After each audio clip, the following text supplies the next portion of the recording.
We can see the causes and effects of biodiversity loss all around us. Only one variety of banana or pineapple for sale in every grocery store, or the miles and miles of corn and soy you pass as you drive the roads of Iowa, Minnesota, Illinois, or the windshield effect, that there are far fewer dead insects on our windshields as we drive those country roads. Biodiversity refers to the awesome array of life on Earth, everything from microbes to insects to plants to animals to entire ecosystems. We're right now in what's being called a biodiversity crisis in terms of the number of species we're losing and the increasing pace at which that loss is happening. The primary driver of species loss is our global agricultural system. In other words, the way we grow our food. And as we lose those varieties and breeds of animals and plants, we don't just lose their genetics, we lose their unique tastes and flavors too. I'm Jerusha Klemperer, and this is What You're Eating, a project of foodprint.org. We aim to help you understand how your food gets to your plate and to see the full impact of the food system on animals, planet, and people. We uncover the problems with the industrial food system and offer examples of more sustainable practices, as well as practical advice for how you can help support a better system through the food that you buy and the system changes you push for. Several years ago, there was a group of scientists that analyzed 50 years of data on what 98% of the world eats. And what they found is through globalization, we do have access to diverse foods. Like I'm sitting in Washington, D.C., and I can go to my grocery store and find, mangoes and jicama and all these things that maybe don't grow right here in the district. But what the global trend is towards sameness, and it's the same type and same amount of foods, largely due to processed foods, but it's wheat, rice, corn, soybeans, and palm oil and potatoes. I'm Preeti Simran Sethi. I'm the author of Bread, Wine, Chocolate, The Slow Loss of Foods We Love, which is a book about the loss of agricultural biodiversity told through bread, wine, chocolate, coffee, beer, and octopus, and through the lens of flavor. If you look at any of our processed and ultra-processed foods, you'll find that sameness there, right? Or if you walk down a grocery store aisle, and it will look like variety, but 90% of our dairy products come from one breed of cow. And that's again because of yield. So if you start to think about wow, every time I look at ice cream, yogurt, milk, cheese, this is what I'm seeing, it's sameness. Then you start to understand why things are in peril, because we are putting literally putting all of our eggs, or whatever, metaphorically putting all of our eggs in one basket. So the breed of dairy cow all of a sudden gets, an illness, and all of that gets wiped out, right? And that's literally what we've seen happen before with wine grapes, with bananas, with wheat rust, with coffee leaf rust. There are all these diseases that are cropping up as a result of climate change that will make certain foods even harder to grow. And this warning has been coming over time, but is only getting worse. There was a research study that was done by the Food and Agriculture Organization back in 2019 that looked at biodiversity in food and agriculture. And what those researchers found was that, of the 6,000 plant species that are used for food, only nine out of 6,000 account for 2/3 of the world's crop production, right? 1/3 of global fish stocks are overfished. Most of our milk, meat, and eggs come from, again, just a handful of animal species, and more than 1/4 of 8,000 local breeds of livestock are now at risk of extinction. So, I'm not trying to be alarmist here, but I want people to pay attention. I want people to understand that what's happening is something that we really need to pay attention to, because it is directly connected to our survival. I think it's first of all important to understand the type of diversity that we're talking about when we say biodiversity. So obviously we're talking about a type of wealth.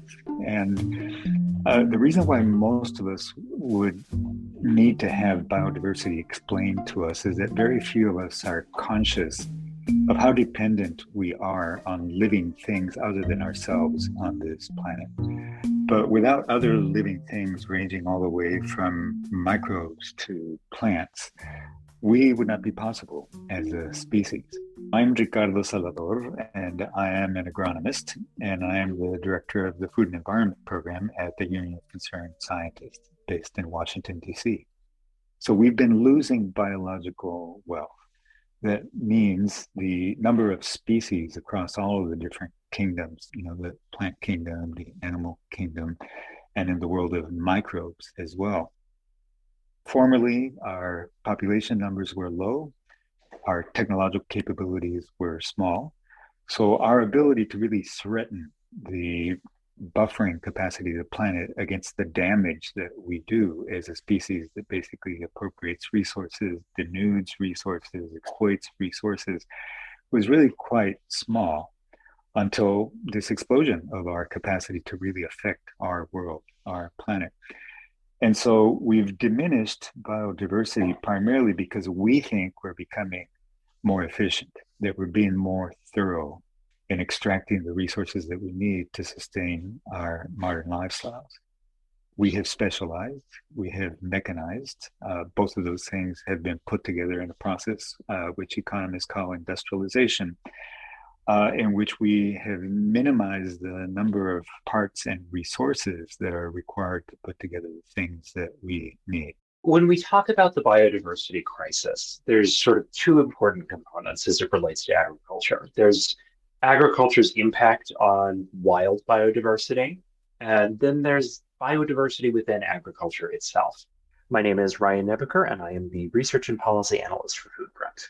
So for that first one, agriculture has a pretty deep and wide footprint on the land, right? It uses up a lot of land, and it uses that land very intensely.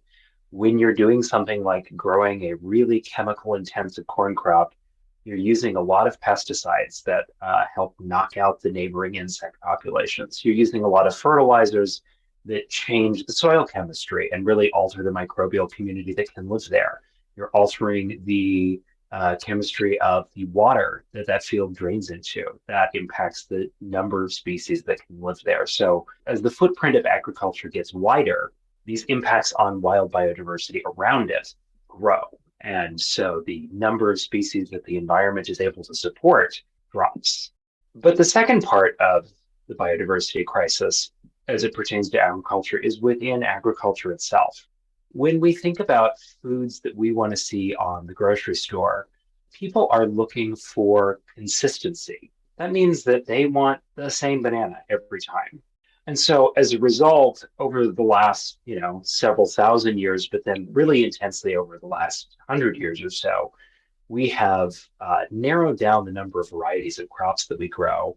And particularly as the seed industry has sort of turned from something that farmers used to, keep most of their own seeds. And you would have tons of regional varieties or land races, as you call them, of various crops, right? The corporatization of the seed industry means that they're now producing the seeds every year and people are just buying them. Let's say you're looking at a tomato. It might produce a smaller tomato or it might be pretty inconsistent, but that ugly, inconsistent tomato might have some genes that help it resist insects far better than anything that's on the market right now. But if that tomato just falls out of use completely and we lose it, those genes are gone. Right. And that applies to a lot of plants. The real question with biodiversity, in my thinking, is whether we will realize in sufficient time that we need to halt and reverse our diminishment of the wealth of biological species on this planet so that we're able to sustain the human prospect on this planet. If we're not able to do that in good time, then we really have limited the viability of the human species on planet Earth. So biodiversity is an existential question for human beings. It's a bit of an IQ test. How smart are we? Do we deserve to actually live on the planet? There's pretty good psychological research that shows that for human beings, we prioritize immediate threats in terms of our decision-making process. So as long as the threat is conceptual or is abstract, it might as well not be real to us. Our economics, our psychology, our policies are all geared to respond to the short term. And so I think we will be forced to get wiser about biodiversity once it is clear that there is no alternative that really does pose a threat to the viability of our species. One aspect of biodiversity loss that might get people's attention is how it affects our personal health. I asked Dr. Urvashi Rangan, Chief Scientist for Foodprint, about how that lack of diversity in what we're planting and eating affects our bodies. What is diversity in the diet and why is that important? It's because that impacts our own biome in our own guts. And the biggest benefit you can bring to advancing your own personal biome, your gut health, is by eating a diversity of fresh foods and a diversity and a variety of different plants, vegetables, and well-produced dairy and meat products. That will actually raise your biome, because your biome wants that diversity. The more diverse a biome is, the healthier it is. And the way to achieve that is by feeding the biome a diverse diet. So even though we're feeding ourselves, what we've learned in the last decade really is that we're actually feeding a biome too. And fiber is not like an inanimate thing that just passes through us and cleans us out. Those bacteria in our gut actually eat that fiber. That's their diet. It's called a prebiotic now sometimes. And we're learning so much right now about all of that. But there's no question that more diverse diets increase your biome and less diverse diets harm it. And processed food diets are really at the bottom of that list. That's what we're seeing right now. Now, what will that do? We're starting to understand the relationship of gut health to a variety of different things, to mental health, to nervous system health, to cardiovascular health.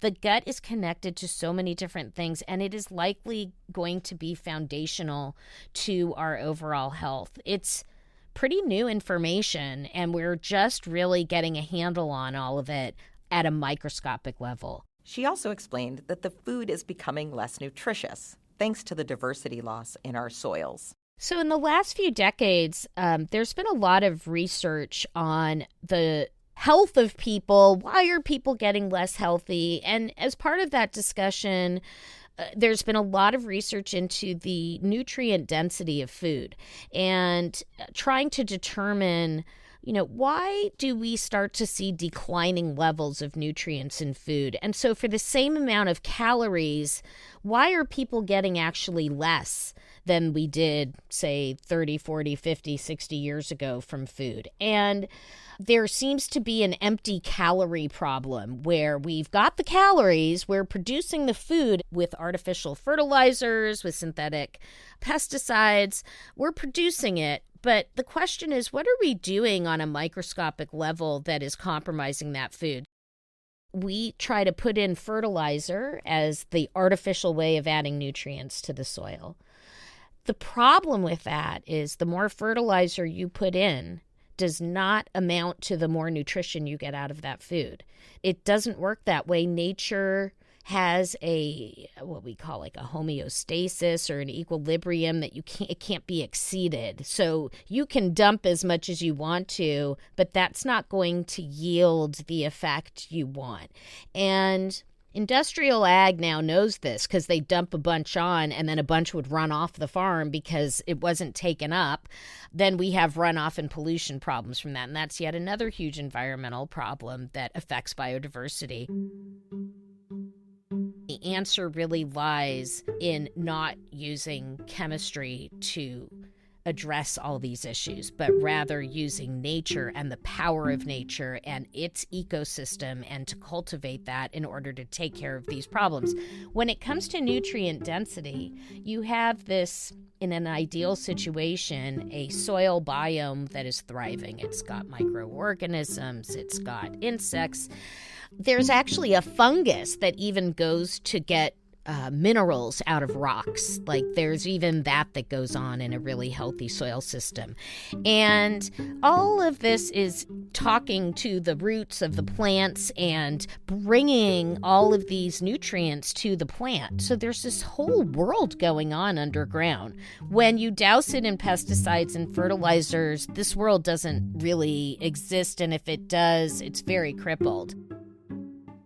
There is no question that biodiversity at every level is correlated to nutrient density. And we are dealing with the current crisis of losing nutrient density in food. And the way to solve that is not by dumping more synthetic fertilizer onto crops. The way to change that is to increase the level of diversity that exists on all levels of the farm. And that is actually what is going to lead to the greatest uptake in nutrient density that you can provide. There are ways of farming that avoid these pitfalls, of course. So one of the big approaches that we talk about is called agroecology. And this sometimes gets folded under the umbrella of regenerative agriculture too, but agroecology focuses on not just planting seeds, growing crops, take the crops out. It focuses on building this kind of functional ecosystem on the farm that mirrors, an ecosystem you would see elsewhere. You are doing things like creating more diverse habitats. You're planting different shaped plants together to provide lots of little environments for things like beneficial insects and birds that will help keep your pest in check naturally, lowering the load of work and chemical use that you have to do. Making all of these tweaks just to sort of lighten that footprint, bring a little more wild nature in, not harming it quite as much with the things that you're taking out of the farm, and trying to mirror sort of the loops that we see in more natural ecosystems. And so that's a really important approach, particularly when we, think about the alternatives, right? If we are raising beef cattle, for instance, animal agriculture on an industrial scale and its expansion is really the main driver of biodiversity loss within agriculture, right? We're taking some of the world's luscious, most biodiverse environments on Earth, like the Amazon or wetlands, and turning it into low quality grazing land, or even worse, corn and soy production to feed animals. If you took that system and raised a lot less cattle and made it into a more functional pasture with diverse forages that was able to support birds and insects, you'd really be lightening that load dramatically. In an ideal farming system, you would not be applying any harmful chemicals onto that farm. You would try to use the biology that exists there to do that. And what do I mean by that? It means that actually when your soils are healthier, again, you're in this biological balance between good and bad, and the good can actually take care of the bad. And that includes massive pest infestations, for example. So when you cultivate that, it actually allows the environment around it to start doing some of that work that then you don't have to apply a chemical synthetic to control that.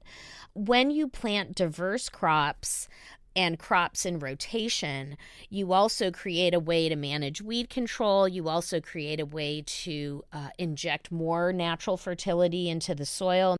We need to flip that whole thing around and start with, well, how do we cultivate the biology of everything? And if we did that, we would solve a lot of these current problems that we have in agriculture, in biodiversity, in nutrient density. Those answers to how we cultivate the biology of everything can be found in indigenous communities. Researchers have found that while indigenous people are just 5% of the global population, they are protecting 80% of the world's remaining biodiversity, and that looking to traditional ecological knowledge can be a way to understand how to live in better relationship to the environment and protect what remains of our biodiversity. Humans have been tending to agrarian lifestyles for over 10,000 years, right? But if we look on that timeline and see where the introduction of a more industrial, uniform, streamlined commercial production of food, it's a very tiny blip on that timeline, right? It's only been in the last couple hundred years that we've seen the value shifting and the mechanisms for food production really shifting. And inside of the colonial industrial food system, uniformity is king, right? But prior to that, for the millennia that humans have been engaging in agricultural endeavors, we've all known that diversity is the key to our resilience. My name is Rowan White. I come from a small Mohawk community right on the New York-Canadian border. It's called Akwesasne.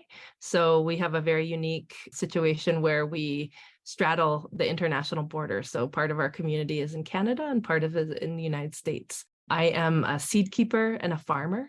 I am the founding member of the Indigenous Seed Keepers Network, which is a project of the Native American Food Sovereignty Alliance, as well as my own home farm here, which is CR Seeds, which is a farm that's essentially dedicated and devoted to cultural biodiversity, to stewarding seeds that have stories, that have lineage, that have legacy, and to growing that next generation of seed stewards inside of that sort of cultural and spiritual framework. In my work, I advocate for a relational food landscape where humans understand that we're in a reciprocal relationship with food, seed, land, water, like all of our elements in the natural world.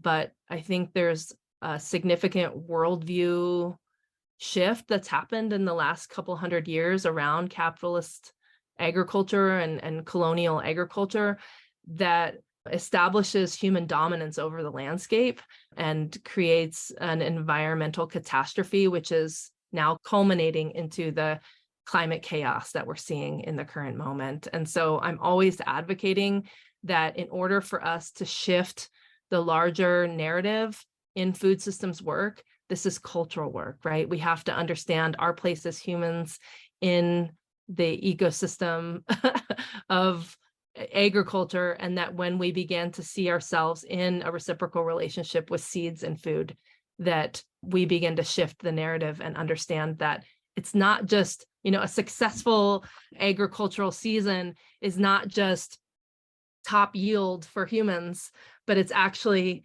that there are so many beneficiaries of a successful agricultural crop, which means pollinators, the wild fertile edges, humans included, the soil, healthy waterways, and all of that.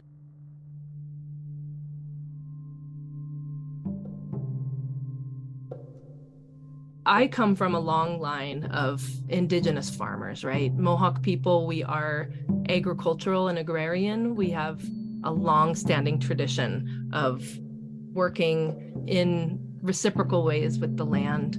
But as a modern day Mohawk woman, as we all know, we have had, many instances of cultural upheaval in the last several centuries, most recently being that my family was deeply impacted by the residential school. My grandparents were taken away to residential schools and stripped of their language and culture just in this last century. And that had a huge impact on my family's legacy in stewarding the land. So my great-grandparents were farmers. My grandparents grew up on farm, but my generation wasn't raised on a farm because of the impact of residential schools. But all growing up, I had a great interest and curiosity about the natural world, about where our food comes from. Like there's just this curiosity, planting pumpkins with my mom in the backyard. My grandparents always saying that was, my great-grandma Rena or my great-grandma Anna's brilliance, ancestral brilliance coming through again. And so when I left home at 17, I ended up in a small liberal arts college in Western Mass, which was Hampshire College, that had a working farm on the college campus. And it was at that point in getting my hands in the soil, working with seeds in the hoop houses and in the gardens, that I fell so deeply in love with seeds themselves, as well as the cultural and spiritual legacy of those seeds. And that was a real cornerstone moment of me recognizing that this was going to be my life's work, to care and tend to seeds, as well as the cultural context in which seeds have evolved in. I had a moment in time where there was a previous student who had created a project at the farm that was looking at the diversity of heirloom tomatoes. So it was an heirloom tomato project. And there were tomatoes that were, not only just round and red, but fuzzy pink peach tomatoes and striped green and yellow tomatoes. And for this 17-year-old woman to my mind was just so enthusiastic about the breadth of diversity that existed that I never knew was there, right? Growing up, eating tomatoes out of a can, or perhaps occasionally out of the garden. But I didn't understand the prism of colors and flavors. But the other piece was learning about these particular, there were 50 varieties in the heirloom tomato garden. And my curiosity was piqued at how each individual tomato variety not only had these unique physical characteristics, but they all had these stories of where they came from, families that had taken them from Italy and brought them across the Atlantic Ocean, ending up in Ellis Island, sewn into vest coat pockets, and that people were carrying these seeds because it reminded them of home, right? It reminded them of their family, of their cultural lineage, right? And so it began to open this, this doorway of inquiry for me, that not only was there biodiversity, but there was this cultural dimension of biodiversity, that people and plants had co-evolved over millennia with this deep, deep commitment and connection to one another. And I began to ask the question, as someone who is Mohawk and who knows that so much of our culture and ceremonies revolve around our connection to agriculture and our foods, our traditional foods, I began to think, what were the seeds and foods that fed my ancestors, right? And why weren't those seeds passed down from generation to generation? It's not just a scientific loss or a biological loss, right? What else do we lose when we lose seeds? I came to ask this question of what were the foods and seeds that fed my ancestors, and why wasn't I handed those seeds down, and those stories and that cultural memory of those seeds and the understanding the flavors? And so that's that question that I ask everyone in the space, is that you all descend from a long line of people who had storied, embodied, beautiful connections and relationships to seed and land and food. And at some point in your lineage, that was severed from you.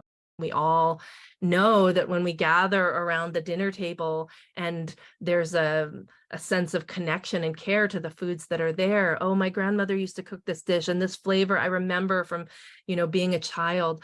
Those are such important aspects of a good quality of life as a human on earth, right? That we cherish that. That's what people love about food, is that it's a multi-sensory experience that reminds us of who we are and who we belong to, And so part of this is, when we're losing varieties at a rapid rate, we're losing a sense of who we are ancestrally across the globe. And we're losing that sense of care and connection and belonging to diverse food lineages and legacies that I think help us to have a higher quality of life in the current moment. And as an Indigenous woman living in North America, that's part of my commitment to food systems revitalization, is to bring that conversation into the center, is to say that our ancestral connection to seed and food has a place here at the table when we're talking about food systems revitalization in North America. So beautiful. And when you describe it, I really see this thread, this seed thread, sort of connecting the past to the present, and then, to the future, and what we owe the future generations to keep this alive. Because that's part of being a good future ancestor and a responsible descendant. For me, it's taking a bundle, right? A bundle of memories, a bundle of skills, of lessons and wisdom, and making that bundle better than when you received it, right? So for me, as a Mohawk woman, I came into this work not knowing my language, not having a collection of seeds that came from my ancestors, but I made a commitment to work diligently, to talk with elders, to bridge that generation gap as a young woman, and to go to those elders and say, I care deeply about what you all have done amidst great cultural upheaval to keep these seeds alive against all odds, right? That they kept these seeds alive through the residential school era, through the land displacement and the reservation era, through, many different moments of cultural upheaval. And so we as a younger generation have a commitment to bridge that generational gap to the aging elder farmers who have kept these important heirloom seeds alive, that we will be that generation who didn't forget our commitment to that lineage and legacy, and that we commit not only to caring for those seeds in our lifetime, but to grow that next generation of seed stewards for years to come. And that, for me, in my own microcosm of my own family, is that I've begun to heal that severing of us from the land in one generation. So I did not grow up on a farm. I did not grow up eating ancestral foods because of that impact. But my two children, who are now 16 and 18, have grown up, always growing up on a farm, always knowing the flavors and colors of their ancestral foods from home. And so it's just in one generation that we can repair that connection. And it's hopeful. I think we live in a world where there's so much grief and despair. I don't think there's not a single person here who's untouched by the grief of disconnection from their cultural memory, their ancestral food heritage. And so this work of what we're calling rematriation, of reconnecting people to seeds and seeds to land, is healing. And it's helping us to grapple with the grief of living in diaspora from those cultural food traditions. I think it's important to remember that for every single Indigenous community that exists on Turtle Island, what we call North America, that there is a unique collection of seeds that is specifically adapted to that very specific micro region, that climate that exists in that particular area. So those are what we would call landrace seeds, right? Seeds that are born of a particular place, that have evolved over generations with specific attributes and abilities to survive in that unique environment, right? And so that's where you have Hopi corn seeds that can be planted a foot deep in the sands of the desert, that sprout and make corn every year with very little water, right? Or you have corn varieties from my community that are bred to withstand, floods and big rain events, and all of those things. And so I think it's important for us to remember that locally adapted, culturally significant seeds are a critical part of any durable, sustainable local food system. Prior to colonialism coming into North America, there were hundreds, if not thousands, of unique bioregionally specific agricultural systems that existed all over the continent, right? And having an agricultural system that had seed stewardship inside of it was inextricable. There were no such thing as a seed company. I mean, it's really important for us to remember that 200 years ago in North America, the concept or idea of a seed company didn't exist. So gardeners in this time and place, if you think about planting a garden, you immediately think, I need to order my seeds from somewhere else and get them, and they ship to me, and then I plant them in my garden. But seed stewardship prior to that was just such an ingrained part of an agricultural lifeway. Seed stewardship was just an inherent part of every garden and farm. And you were saving and selecting seeds that were a part of that particular place, of your particular desires for certain colors or certain flavors, or the plants that did the best in that particular environment.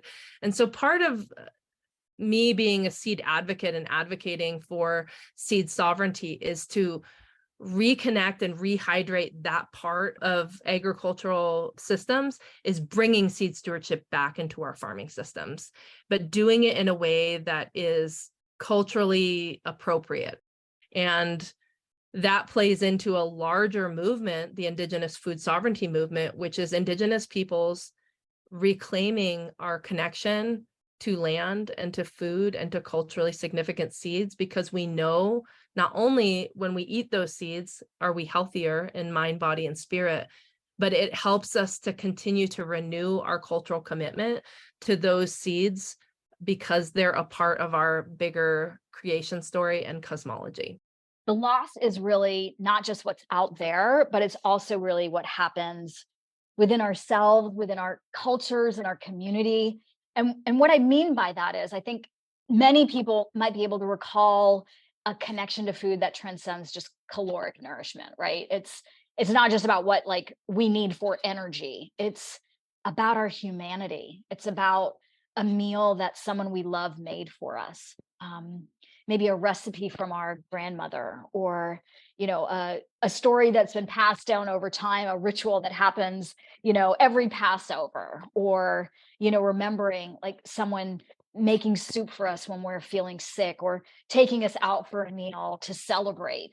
And I wanted to touch into that preciousness in what I wrote, but I just also wanted to remind people that like the loss of agricultural biodiversity isn't limited to soil, seed, pollinator, plant, fish, animal. It's also a loss of story and identity and who we are. And when we erase diversity and make everything the same, homogenize everything, that's what we start to erase. There is a preciousness in flavor, in place, in culture to the foods that we eat.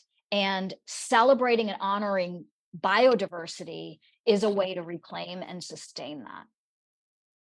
At one point, my book was going to be called Endangered Foods, and I was going to also tell the loss of biodiversity instead of through bread, wine, coffee, chocolate, beer, and octopus, but through like rice, corn, potatoes, And, part of me was like, okay, Michael Pollan wrote such a great chapter on corn, so I'm probably not going to be able to top that. But then more importantly, I don't have that relationship to corn, but coffee wakes me up in the morning and sets the tone of my day. Wine is a substance used for celebration.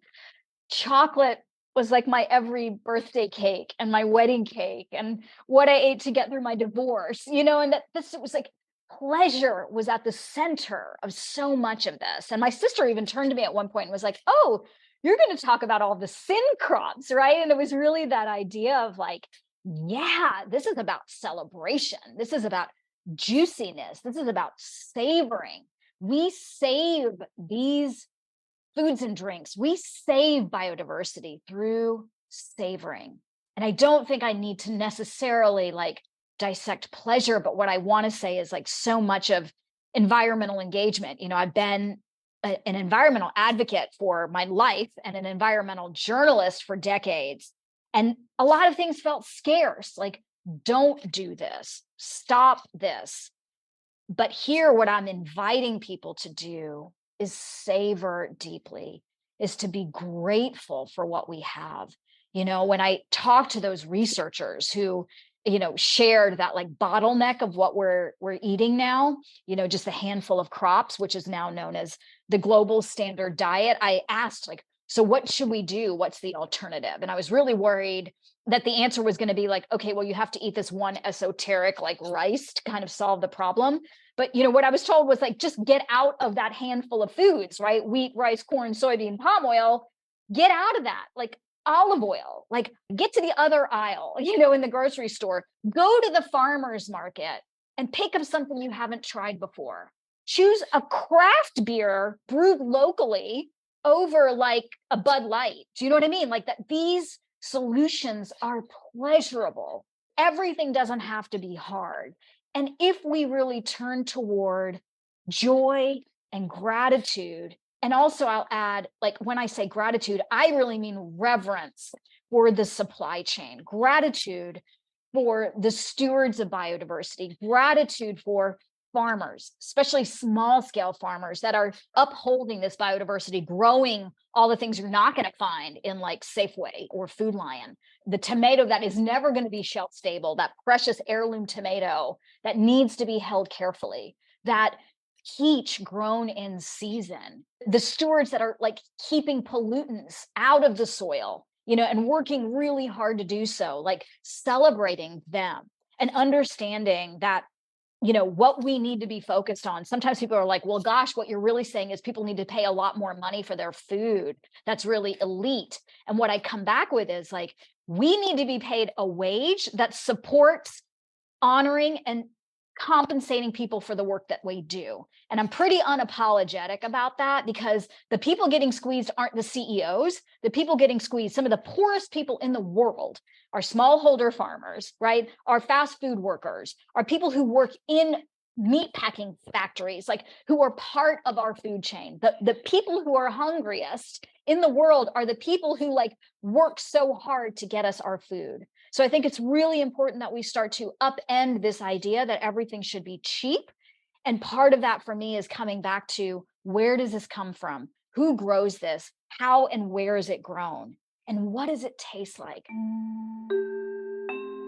The reason that I encourage people to support farmers in a farmer's market, or support some of these, craft chocolate makers or specialty coffee purveyors, is they are committed to flavor, right? And to understanding the supply chain outside of an industrial model. So if it's a local farmer, it's like you may be having direct contact with this person who has grown your food, right? So that intimacy in a relationship is priceless, but it's also supporting our local food systems, and it's supporting growing foods in our food shed in season, right? And supporting the flavors that come out of that, supporting the diversity that comes out of that. If we look to some of those foods that don't grow in our backyard, like cocoa or coffee, it's a way of starting to understand the preciousness and importance of supporting the people who do grow those products, right? The farmers maybe that are growing coffee in Ethiopia, where coffee originated, right?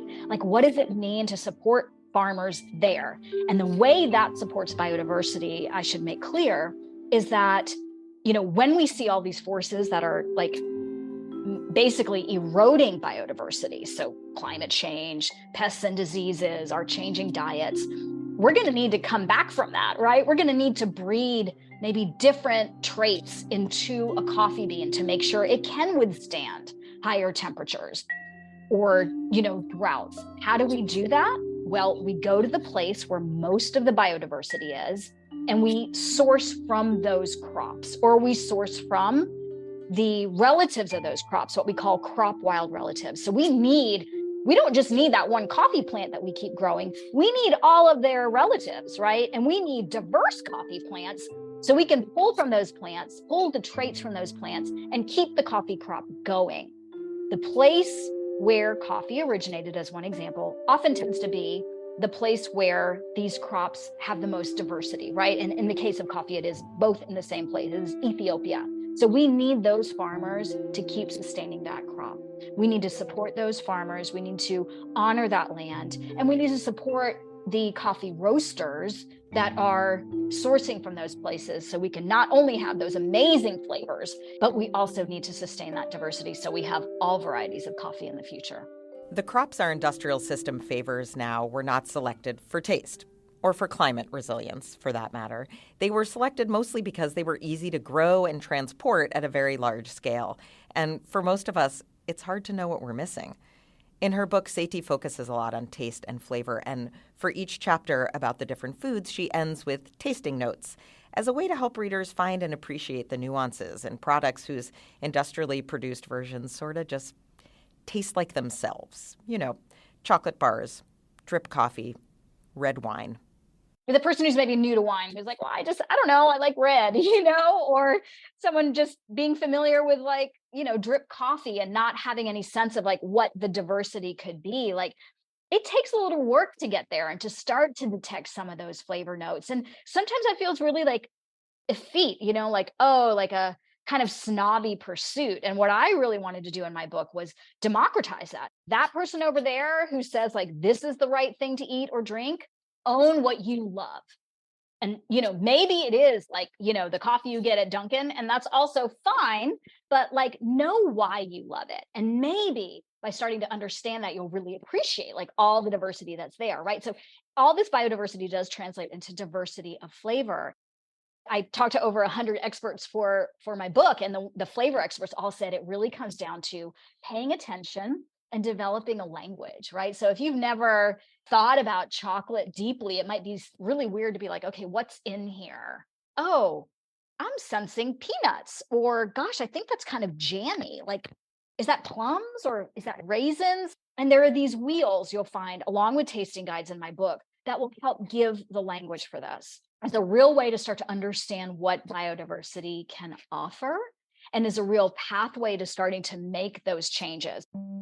Every time we choose to support a local farmer, every time we choose to step out of the handful of foods that make up most of what we eat, every time we choose to even just simply remember and be grateful for what we have every time we opt not to throw something away. Like, we are already making changes and showing that biodiversity matters, social justice matters, equity for the people who grow our food and sustain agricultural biodiversity matter, and our choices matter. Movements like slow food have been leading aspects of that revolution for a few decades now. The one where farmers and chefs partner with eaters, what slow food calls co-producers, to save disappearing foods by creating a demand for them and by leading with taste and flavor. The description of breeds and varieties that started showing up at farmers markets and on menus a few decades ago were part of a strategy to revive and nurture heirloom tomatoes, forgotten peppers, and slowly disappearing livestock breeds. The thing that unites all of us is that we all eat, right? Multiple times a day. Let's lean into this idea that no matter what cultural community that we descend from, that each cultural community had its own unique agreements or covenants with these particular plants that gave up a little of their wildness, right? Like, plants gave up a little of their wildness and humans gave up a little of their wildness to come together in this agreement that's called agriculture, right? That's what agriculture is we kind of domesticated each other to be in this reciprocal relationship, to care for one another. And what I like to remind people is that the plants never gave up on their agreement to take care of us. Like, if you ate today, the seeds never gave up on their commitment to continue to make sure that humans were cared for and nourished. But what has happened over time is that many humans have forgotten their care and commitment for seeds and being in that reciprocal relationship.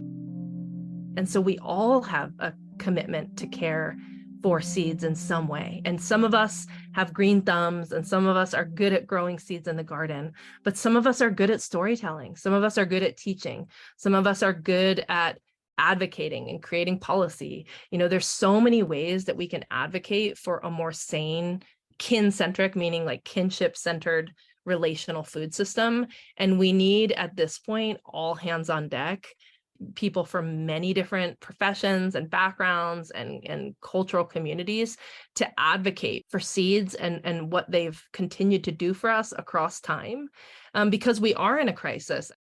We know that our ability to adapt to an ever-quickening, changing face of Mother Earth is so critical.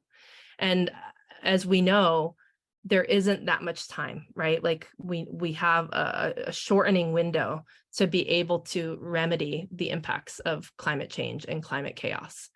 And so the reason why I emphasize that particular fact is that that's not just Indigenous people in North America, that's Indigenous people across the globe having a cultural context for which diversity is cared for and stewarded.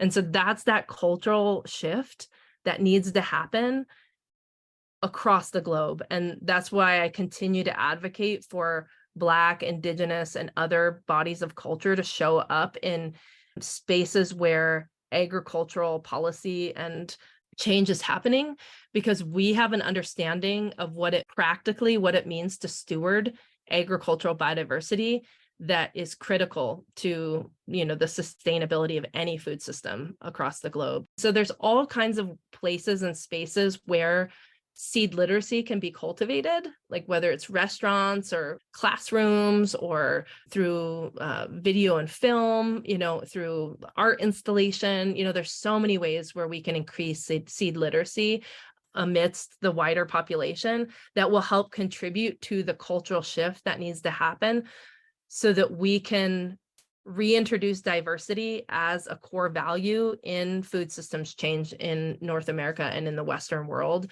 and begin to create continuum for the continued change. I mean, we know that the local food movement has been, growing over the years. When I started this work and was learning about heirloom seeds and the importance of agricultural biodiversity, the word heirloom tomatoes like wasn't a household thing, and it is now, right? Like we've seen in the last couple decades that there has been cultural shifts. And so part of this is just leaning into creating more seed literacy so that people advocate with their food dollars, advocate with all the ways that we vote for change in our lives, so that we feel like we have agency to actually make those changes within our lifetime or perhaps our children's lifetime. The last trip I took before the world kind of shut down was actually on the invitation of the Svalbard Global Seed Vault, was a trip to what's known as the Doomsday Vault, right? It's this vault under permafrost where the backups of seed collections are stored. And the idea was, when it was created, that it would be something hopefully that we'd never have to open up. And I just remember the like deep gratitude I had and still have for the researchers and scientists who preserve biodiversity in these stored collections, right? We store it in basically three ways: in these collections with farmers growing these crops, and then also in the wild, just growing.